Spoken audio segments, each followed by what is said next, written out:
আজকের এই ভিডিওটির মাধ্যমে আমরা আলোচনা করব যুবশ্রী প্রকল্পের জন্য আপনি কিভাবে সম্পূর্ণ ফর্ম ফিল আপ করবেন এবং যুবশ্রী প্রকল্পের যে লিস্ট, ওই প্রকল্পের লিস্টে আপনি নামটা তুলবেন। দেখুন, সবার প্রথমে আপনাদের বলে দিচ্ছি, যুবশ্রী প্রকল্পের আওতায় যুবশ্রী প্রকল্পের লিস্টে নামটা তোলার জন্য সবার প্রথম আপনাকে এক্সচেঞ্জ কার্ডের জন্য আবেদন করতে হবে। এমপ্লয়মেন্ট এক্সচেঞ্জ কার্ডের আবেদন করার জন্য সবার প্রথম আপনাকে এমপ্লয়মেন্ট ব্যাংক wp.government.in এই পোর্টালে আসতে হবে। এই পোর্টালে আসার পর এক্সচেঞ্জ কার্ডের জন্য অনলাইন আবেদন করতে হবে। অনলাইন আবেদন কীভাবে করতে হবে, কি কি ডকুমেন্টস অনলাইনে আপলোড করতে হবে, A to Z বলছি। তার জন্য অবশ্যই আপনারা ভিডিওটি না টেনে শেষ পর্যন্ত দেখে নিন। তো অনলাইন আবেদন করার জন্য এখানে কিন্তু প্রথম এই অফিসিয়াল ওয়েবসাইটে আসার পর ডান দিকে নিউ এনরোলমেন্ট জব সিকার এই অপশনটাই ক্লিক করবেন।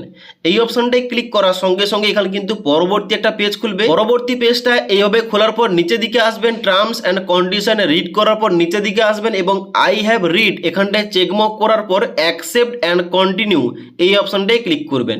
এবার কন্টিনিউ অপশানে ক্লিক করার সঙ্গে সঙ্গে পরবর্তী পেজ খুলবে, যেখানটায় দেখতে পাচ্ছেন নিউ এনরোলমেন্টের জন্য ফর্মটা বেরিয়েছে। এবার সবার প্রথমেই আপনাদের গুরুত্বপূর্ণ কয়েকটা কথা বলে দিই। এখানে ফর্ম ফিল আপ করার সময় গুরুত্বপূর্ণ কয়েকটি ডকুমেন্টস আপনাকে আপলোড করতে হবে। এবার বলা হচ্ছে অবশ্যই ডকুমেন্টসগুলো 20 থেকে 100 কেবির মধ্যে হতে হবে এবং এখানে বলা হচ্ছে নেম এবং ডেট অফ বার্থ এর প্রমাণপত্র হিসাবে এখানে মাধ্যমিকের অ্যাডমিট কার্ড অথবা মাধ্যমিকের সার্টিফিকেট অথবা ট্রান্সফার সার্টিফিকেট অথবা আপনার জন্ম সার্টিফিকেট যে কোনো একটা আপলোড করতে পারেন। তারপরে প্রুফ অফ রেসিডেন্স হিসাবে রেশন কার্ড অথবা ভোটার কার্ড, পাসপোর্ট, আধার কার্ড যে কোনো একটি আপনাকে 20 থেকে 100 কেবির মধ্যে আপলোড করতে হবে। তারপরে বলা হচ্ছে কাস্ট সার্টিফিকেট, যদি আপনি জেনারেল বাদে SC ST OBC হয়ে থাকেন অবশ্যই আপনাকে কাস্ট সার্টিফিকেট আপলোড করতে হবে। তারপরে বলা আছে যারা প্রতিবন্ধী তারা কিন্তু অবশ্যই প্রতিবন্ধী সার্টিফিকেট আপলোড করবে এবং এডুকেশন কোয়ালিফিকেশান এখানে প্রমাণপত্র হিসাবে আপনার এডুকেশন কোয়ালিফিকেশানের মার্কশিট অথবা সার্টিফিকেট আপনাকে এখানে আপলোড করতে হবে। এই কয়েকটি ডকুমেন্টস আগে থেকে কিন্তু অবশ্যই স্ক্যান করে রাখবেন 20 থেকে 100 কেবির মধ্যে, যেটা কিন্তু আপনাকে এখানে ফর্ম ফিল আপ করার সময় আপলোড করতেই হবে। তারপর এখানে ফর্মটা ফিল আপ কীভাবে করবেন দেখিয়ে দিচ্ছি। এখানে বলা হচ্ছে প্রথম পার্সোনাল ইনফরমেশান, যেখানটায় নেমের জায়গায় এখানে কিন্তু আপনার পুরো নাম মানে নাম এবং পদবি এটা কিন্তু লিখতে হবে এই ঘরটায়। তারপরে ফাদার নেমের জায়গায় বাবার নাম লিখবেন। তারপরে আপনার স্পাউস নেমের জায়গায় আপনার স্ত্রীর নাম লিখবেন। যারা বিবাহিত মহিলা আবেদন করছেন তারা স্বামীর নাম লিখতে পারেন। তারপর এখানে কিন্তু জেন্ডার এখানে কিন্তু অবশ্যই সিলেক্ট করবেন, আপনি মেল না ফিমেল অ্যাপ্লিকেশন করছেন। তারপরে আপনার কিন্তু কাস্ট এখানে সিলেকশন করতে হবে, জেনারেল, SC ST OBC আপনার কোন ক্যাটাগরি ওটা কিন্তু আপনাকে সিলেকশন করতে হবে। তারপর এখানে নিচে রয়েছে রিলিজিয়ান, যেখানটায় কিন্তু আপনার ধর্ম কি রয়েছে এখানটায় সিলেকশন করবেন। তারপরে ম্যারিটের স্ট্যাটাসের জায়গায় আপনি ম্যারিড নাকি আনম্যারিড ওটা কিন্তু আপনাকে সিলেকশন করতে হবে। তারপরে নিচের দিকে আসবেন, বলা হচ্ছে এখানে ডেট অফ বার্থ, যেখানটায় কিন্তু আপনার ডেট অফ বার্থ কিংবা জন্ম তারিখটা সিলেকশন করতে হবে এই ঘরটায়, প্রথম দিন, তারপরে মাস, তারপরে বছর। তারপরে বলা হচ্ছে ফিজিক্যালি চ্যালেঞ্জ কিনা, যদি আপনি প্রতিবন্ধী হয়ে থাকেন এখানটায় ইয়েস করবেন, আর না হলে সবাই নো অপশানটায় ক্লিক করবেন। তারপরে বলা হচ্ছে এক্স সার্ভিসম্যান কিনা, যদি আপনি এক্স সার্ভিসম্যান হয়ে থাকেন ইয়েস করবেন, আর না হলে সবাই নো অপশানটায় ক্লিক করবেন। তারপরে ডান দিকে এখানে কয়েকটা অপশান দেওয়া রয়েছে কন্ট্যাক্ট ইনফরমেশান, যেখানটায় পোস্টাল অ্যাড্রেস দিতে হবে আপনার আধার কার্ড ID কার্ড অনুযায়ী। আপনার যে অ্যাড্রেস রয়েছে প্রপার অ্যাড্রেস মানে গ্রামের নাম, পোস্ট অফিসের নাম, থানার নাম, জেলার নাম এগুলো কিন্তু আপনাকে দিতে হবে। তারপরে এখানে স্টেটটা কিন্তু ওয়েস্ট বেঙ্গলে সিলেকশন করা রয়েছে। এবার ডিস্ট্রিক্টের জায়গায় আপনার যে ডিস্ট্রিক্ট এখানটায় কিন্তু আপনাকে সিলেকশন করতে হবে। ডিস্ট্রিক্টের নামটা সিলেকশন করার পর এখানে কিন্তু নিচের দিকে আসবেন, এখানে সাব ডিভিশন, যেখানটা কিন্তু আপনাকে সাব ডিভিশনের নামটা সিলেকশন করতে হবে। তারপরে এখানে আপনাকে ব্লকের নাম সিলেকশন করতে হবে। তারপরে এখানে দিতে হবে আপনার পিনকোডটা। তারপরে গুরুত্বপূর্ণ একটা পয়েন্ট রয়েছে এক্সচেঞ্জ অফিস, যেখানটায় আপনাকে এক্সচেঞ্জ অফিসের নামটা মানে আপনার যে এক্সচেঞ্জ অফিস ওটা কিন্তু আপনাকে এখান থেকে সিলেকশন করতে হবে। তো আপনার যে এক্সচেঞ্জ অফিস রয়েছে ওটা কিন্তু আপনি সিলেকশন করবেন।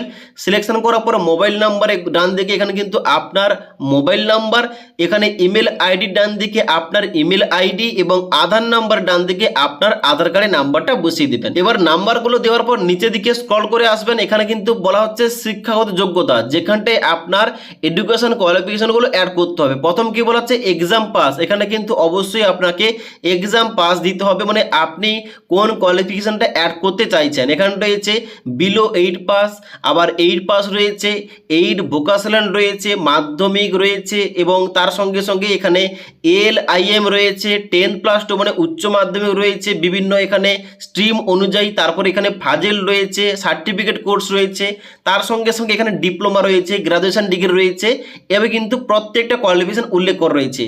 আপনি যে কোয়ালিফিকেশনটা উল্লেখ করতে চান এখানে কিন্তু অবশ্যই ওইটা সিলেক্ট করবেন। আমি কিন্তু মাধ্যমিকটা অ্যাড করলাম। এবার ডান দিকে বলা হচ্ছে নেম অফ ইউনিভার্সিটি অথবা বোর্ড, আপনি যে বোর্ড থেকে কোয়ালিফিকেশনটা পাস করেছেন, যেহেতু আমি মাধ্যমিক সিলেক্ট করেছি তাহলে আমাকে দিতে হবে মাধ্যমিকটা আমি কোন বোর্ড থেকে পাস করেছি। এখানে কিন্তু অবশ্যই আপনাকে ওই বোর্ডের নামটা কিংবা ওই ইউনিভার্সিটির নামটা আপনাকে সিলেকশন করতে হবে। এবার যেহেতু আমি West Bengal board of secondary education থেকে মাধ্যমিক পাস করেছি তার জন্য কিন্তু এইটা আমি সিলেকশন করলাম। তারপরে এখানে নিচের দিকে আসার পর বলা হচ্ছে ইয়ার অফ পাসিং, আপনি কত সালে পাস করেছেন এখানে কিন্তু আপনাকে সালটা বসাতে হবে এবং কত পার্সেন্টেজ নাম্বার পেয়ে পাস করেছেন এখানে কিন্তু আপনাকে দিতে হবে পার্সেন্টেজটা। এবার এখানে সমস্ত এই তথ্যগুলো দেওয়ার পর অ্যাড নিউ অপশানে ক্লিক করবেন, তাহলে কি হবে আর একটা ঘর দিয়ে হবে এখানে পরবর্তী কোয়ালিফিকেশনটা অ্যাড করার জন্য। মানে আপনার যে যোগ্যতা, প্রত্যেকটি যোগ্যতা আপনাকে অ্যাড করতে হবে। মানে আপনি হয়তো গ্রাজুয়েশন এখানে পাস করেছেন, তাহলে আপনাকে মাধ্যমিক, উচ্চ মাধ্যমিক এবং গ্রাজুয়েশন 3টি কোয়ালিফিকেশন আপনাকে অ্যাড করতে হবে। আশা করি বুঝতে পারলাম। তো এখানে কিন্তু অবশ্যই এই তথ্যগুলো দেওয়ার পর অ্যাড নিউ অপশানে ক্লিক করবেন। এবার অ্যাড নিউ অপশানে ক্লিক করার সঙ্গে সঙ্গে উপরে কিন্তু এখানে মাধ্যমিকের যে কোয়ালিফিকেশন কিন্তু উপরে অ্যাড হয়ে যাবে এবং নিচে কিন্তু আরেকটা ঘর দেওয়া হবে। এই ঘরটায় আপনাকে কিন্তু এখানে আবার নতুন একটা কোয়ালিফিকেশন অ্যাড করতে পারবেন এবং যেখানটায় কিন্তু প্রথম আপনাকে এক্সাম পাসের জায়গায় আপনার কোয়ালিফিকেশনটা অ্যাড করবেন, কোন বোর্ড থেকে পাস করেছেন, কোন সাবজেক্ট নিয়ে পাস করেছেন, তারপরে এখানে স্পেশালাইজেশন উল্লেখ করবেন কোন সাবজেক্ট থেকে পাস করেছেন, তারপরে এখানে ইয়ার অফ পাসিং এবং কত পার্সেন্টেজ নাম্বার পেয়ে পাস করেছেন এখানটায় অ্যাড করতে পারেন। তারপরে এখানে কিন্তু অবশ্যই এভাবে কিন্তু আপনাকে সমস্ত আপনার কোয়ালিফিকেশনগুলো অ্যাড করতে হবে। তারপর নিচে দিকে আসবেন, বলা হচ্ছে ল্যাঙ্গুয়েজ, যেখানটা কিন্তু অবশ্যই আপনাকে প্রথম ল্যাঙ্গুয়েজ চুজ করতে হবে। তো এখানটায় আমি কিন্তু প্রথম বেঙ্গলি এটা সিলেক্ট করলাম এবং ডান দিকে রিড মানে আমি পড়তে পারি, রাইট মানে আমি লিখতে পারি এবং স্পিক মানে আমি কথা বলতে পারি এবং তারপরে ডান দিকে বলা হচ্ছে স্পিক ফ্লুয়েন্টলি মানে আমি খুবই সহজভাবে কথা বলতে পারি, এখানে কিন্তু অবশ্যই প্রত্যেকটা চেকমার্ক করলাম। এবার এই বাংলা বাদে যদি আপনি অন্য কোনো ল্যাঙ্গুয়েজ এখানে অ্যাড করতে চান অ্যাড নিউ অপশানে ক্লিক করবেন, তাহলে কিন্তু আরেকটা ঘর দিয়ে হবে। এখানটায় কিন্তু বাংলা বাদে আপনি কোন ভাষা জানেন এখানে কিন্তু অবশ্যই আপনাকে ওইটা অ্যাড করতে হবে এবং ডান দিকে চেকমার্ক করতে হবে আপনি কোনটা কোনটা পারেন। ওকে, তো এখানে কিন্তু অবশ্যই আপনার অনুযায়ী কিন্তু আপনি এখানে ওইগুলো চেকমার্ক করে দেবেন। তারপর নিচের দিকে আসবেন, বলা হচ্ছে ফিজিক্যাল মেজারমেন্ট মানে শারীরিক পরিমাপ দিতে হবে, যেখানটায় আপনার হাইট মানে উচ্চতা কত এখানটায় এই ঘরটায় লিখবেন, আপনার ওয়েট কত মানে ওজন কত এই ঘরটায় লিখবেন, আপনার চেস্ট কিংবা ছাতি কত এখানে সেমিতে লিখবেন। তারপরে বলা হচ্ছে ডান দিকে ফটো, যেখানটায় কিন্তু আপনাকে 500 কেবির মধ্যে ফটো কিন্তু এখানে আপনাকে আপলোড করতে হবে, ফটো উইথ সিগনেচার মানে ফটোর নিচে কিন্তু আপনার সিগনেচার করা থাকবে এইরকম একটা ফটো আপনাকে চুজ ফাইল অপশানে ক্লিক করে আপলোড করতে হবে 500 কেবির মধ্যে। তারপরে বলা হচ্ছে সিবি মানে আপনারা একটা বায়োডাটা তৈরি করবেন, যে কোনো জেরক্স দোকানে কিংবা সাইবার ক্যাফে গিয়ে ওই যে বায়োডাটা ওটা কিন্তু স্ক্যান করে আপনাকে 200 কেবির মধ্যে এখানে আপলোড করতে হবে। আশা করি বুঝতে পারলাম। এবার নিচের দিকে আসবেন, বলা হচ্ছে এক্সপিরিয়েন্স, যদি আপনার কাজের কোনো অভিজ্ঞতা থেকে থাকে এখানটায় লিখতে পারেন, আর না হলে কিন্তু এই ঘরগুলো ছেড়ে দেবেন। তারপর কি করবেন, নিচের দিকে আসবেন, বলা হচ্ছে অতিরিক্ত তথ্য, এখানটায় বলা হচ্ছে প্রুফ অফ রেসিডেন্স, এখানটায় আপনি যে কোনো একটা ডকুমেন্টস আপনাকে সিলেকশন করতে হবে, যে ডকুমেন্টটা সিলেকশন করবেন ওই ডকুমেন্টটা আপনাকে আপলোড করতে হবে। তো এখানটায় আমি কিন্তু ভোটার আইডি কার্ড সিলেক্ট করলাম এবং ডান দিকে যে আইডি কার্ডটা আপনি সিলেকশন করেছেন তার নাম্বারটা কিন্তু ডান দিকের ঘরে দিতে হবে। আমি যেহেতু ভোটার আইডি কার্ড সিলেক্ট করেছি আমাকে ডান দিকের ঘরে ভোটার আইডি কার্ডের নাম্বারটা বসাতে হবে। তারপরে নিচের দিকে আসবেন, বলা হচ্ছে ওয়েদার বিপিএল, যদি বিপিএল হয়ে থাকেন অবশ্যই ইয়েস এখানে চেকমার্ক করবেন, আর না হলে কিন্তু নো করা থাকবে। তারপরে অ্যাড্রেস অ্যান্ড ইনফরমেশনের জায়গায় আপনি যদি কোনো কিছু লিখতে চান কিংবা কোনো কিছু দিতে চান তথ্য এখানে কিন্তু অবশ্যই দিতে পারেন। তারপর নিচের দিকে আসবেন, এখানে ক্যাপচা কোডটা দেখতে পাচ্ছেন, এই ক্যাপচা কোডটা এই ঘরটায় বসে দেওয়ার পর এখানে নিচে দুটি ঘরে আপনাকে চেকমার্ক করতে হবে এইভাবে। চেকমার্ক করে দেওয়ার পর এখানে কিন্তু নিচে সাবমিট অপশানে ক্লিক করবেন। এবার সাবমিট অপশানে ক্লিক করার সঙ্গে সঙ্গে এইরকম একটা পেজ বেরোবে, যেখানে কিন্তু অবশ্যই আপনাদের চেক করতে হবে আপনাদের যাবতীয় তথ্যগুলো ঠিকঠাক রয়েছে কিনা, যেমন ডেট অফ বার্থ, নাম এবং তার সঙ্গে সঙ্গে এখানে অন্যান্য ইনফরমেশানগুলো। এবারে এইগুলো চেক করার পর আপনি কি করবেন, নিচের দিকে আসবেন।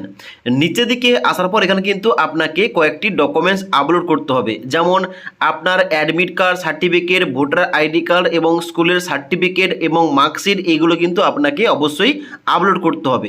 তো এখানে কিন্তু প্রত্যেকটি ডকুমেন্টস আপনাকে সঠিকভাবে আপলোড করতে হবে। প্রত্যেকটি ডকুমেন্টস, যে ডকুমেন্টসের ঘর দেওয়া রয়েছে ওই ডকুমেন্টসটি ওই ঘরে আপনাকে আপলোড করতে হবে। ওকে, তো এখানে কিন্তু ডকুমেন্টসগুলো আপলোড করার পর এখানে কিন্তু অবশ্যই নিচের দিকে আসবেন। এবার নিচের দিকে আসার পর অবশ্যই আপনাকে এখানে নিচে সাবমিট অপশানটায় ক্লিক করতে হবে। সাবমিট অপশানে ক্লিক করার সঙ্গে সঙ্গে আপনার অ্যাপ্লিকেশন ফর্মটি সাবমিট হয়ে যাবে এবং একটা বর্তমানে টেম্পোরারি এমপ্লয়মেন্ট নাম্বার আপনাকে দেওয়া হবে। তবে পরবর্তীতে এখানে কিন্তু আপনার সমস্ত কিছু ডকুমেন্টসগুলো যাচাই করার পর অ্যাপ্লিকেশানটা অ্যাপ্রুভ হলে আপনার মোবাইল ফোনে যে এমপ্লয়মেন্ট ব্যাংকের নাম্বার এবং পাসওয়ার্ড চলে আসবে, ওইটা দিয়ে আপনি কিন্তু এখানটায় লগ ইন করে আপনার প্রোফাইলটা আপডেট কিংবা চেঞ্জ করতে পারেন। এবার এই যে আপনি এমপ্লয়মেন্ট ব্যাংকের নাম্বার এবং পাসওয়ার্ডটা পেলেন, এবার এখানে কিন্তু আপনার নামটা এখানে যুবশ্রী তালিকায় উঠবে, তবে এখানে কিন্তু সময় লাগবে। যুবশ্রী তালিকায় নামটা ওঠার পর কিন্তু এখানে আপনাকে অ্যানেক্সার 2 এবং অ্যানেক্সার 3 ফর্মটা জমা করতে হবে এবং তারপর কিন্তু এখানে এই প্রকল্পের যাবতীয় সুযোগ সুবিধা পাওয়া যাবে। তো এই ছিল মোট পদ্ধতি, আপনাদের যাবতীয় সমস্ত কিছু বলে দিলাম। এবং এই সমস্ত কিন্তু আবেদন করার পর এখানে কিন্তু ডকুমেন্টসগুলো কোথাও আর এখন বর্তমানে জমা করতে হয় না, শুধুমাত্র এখানে আবেদন করলেই হয়ে যাবে। ওকে।